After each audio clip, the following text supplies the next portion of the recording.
quedaste porque te dejaron tarea? Entonces, quédate hasta el final y descubramos la importancia de la literatura precolombina. La colonización se refiere a la llegada de los españoles al continente americano a fines del siglo XV y a las acciones que ellos realizaron en América. Aunque Cristóbal Colón llega a América en 1492, la colonización continúa a lo largo de todo el siglo XVI con las distintas expediciones. Estas expediciones tuvieron el objetivo de explorar las diferentes zonas y establecer allí poblaciones. ¿Por qué a veces se habla de descubrimiento de América y otras de conquista de América? ¿Es lo mismo? Hablar de descubrimiento como de conquista es referirse al mismo hecho histórico, la colonización de América. Llamarla de un modo u otro tiene que ver con el punto de vista de quien habla, de la valoración que tenga del hecho. Una cosa es si los que opinan sobre la colonización son los conquistadores y otra si opinan los nativos, los indígenas que vivían en América antes de que ellos llegaran. Algo a tener en cuenta al momento de leer y analizar los textos producidos durante la colonización es quién es el que habla, quién produce ese texto. Así, vamos a ver que hay textos escritos por cronistas oficiales designados por el rey que nunca estuvieron en América, otros textos escritos por conquistadores, otros escritos por religiosos y por los nativos. Cada uno mostrará una visión particular del proceso de colonización. ¿Estás prestando atención al video? Entonces intenta responder esta pregunta. Lu, tengo que hacer una monografía sobre la literatura de la época de la conquista de América. Y a mi papá se le ocurrió que puedo buscar los textos escritos en la época. Sería interesante saber qué pensaban de la conquista sus protagonistas. Es fabuloso leer las distintas visiones sobre un mismo hecho. Sí, leer los textos escritos en esa época ayuda a entender las sensaciones e intereses de los distintos sujetos sociales que participaron de la colonización. Espero que hayas aprendido mucho hoy. Si quieres saber más, visita la web de Aula 365 y no olvides suscribirte a nuestro canal.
La crónica es un texto de periodismo literario que nos cuenta historias reales que parecen ficción.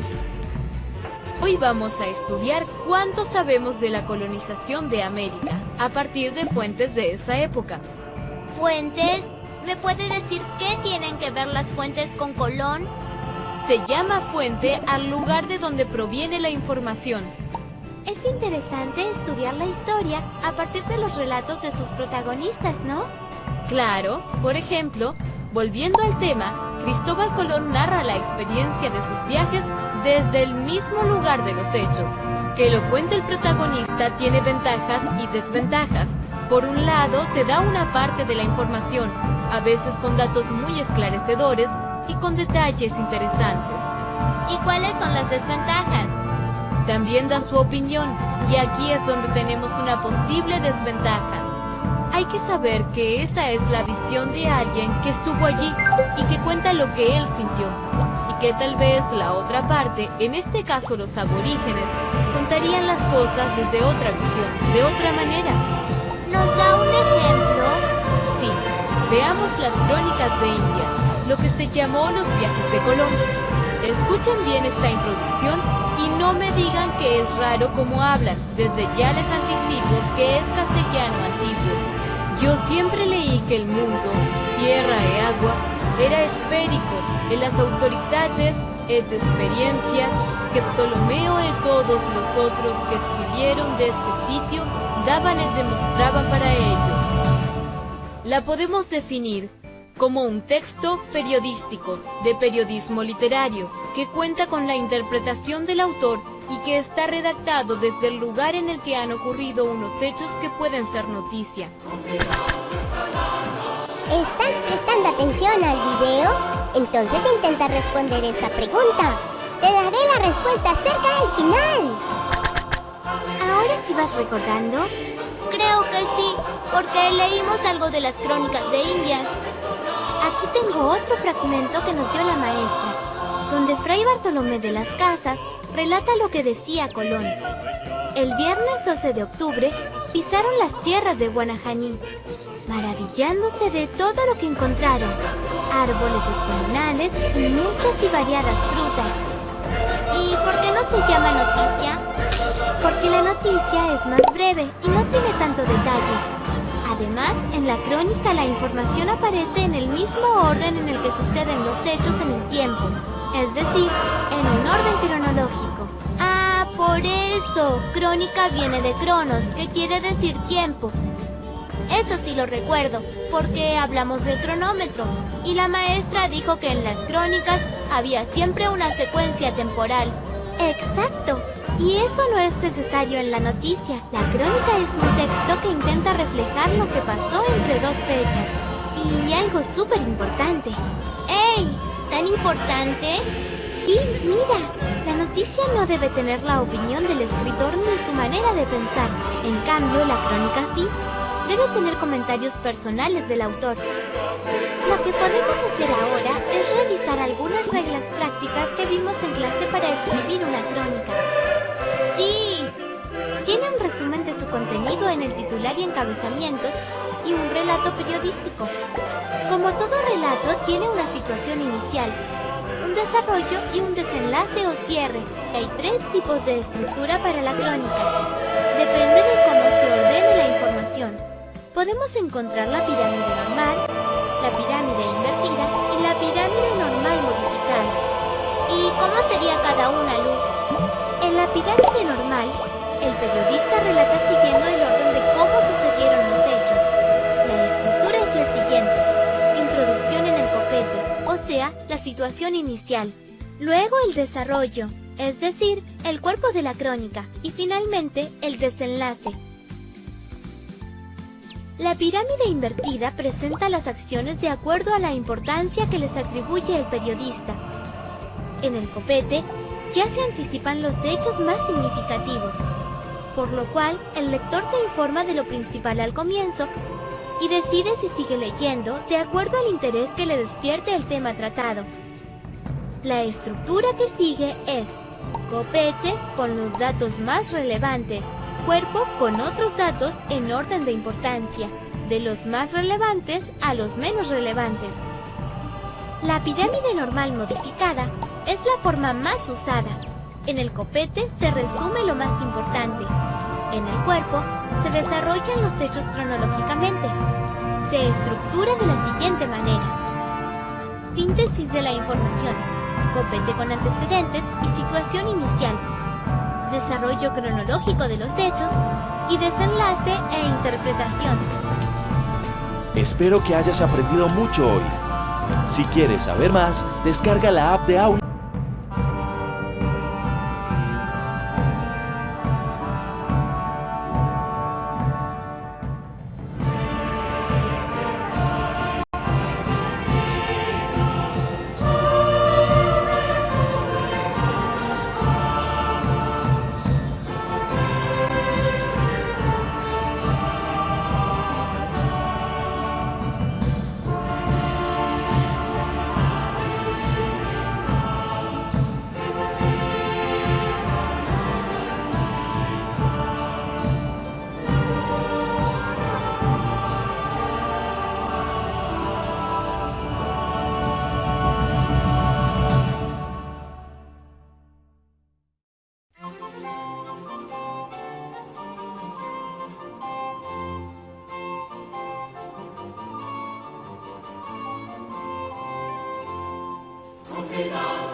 side.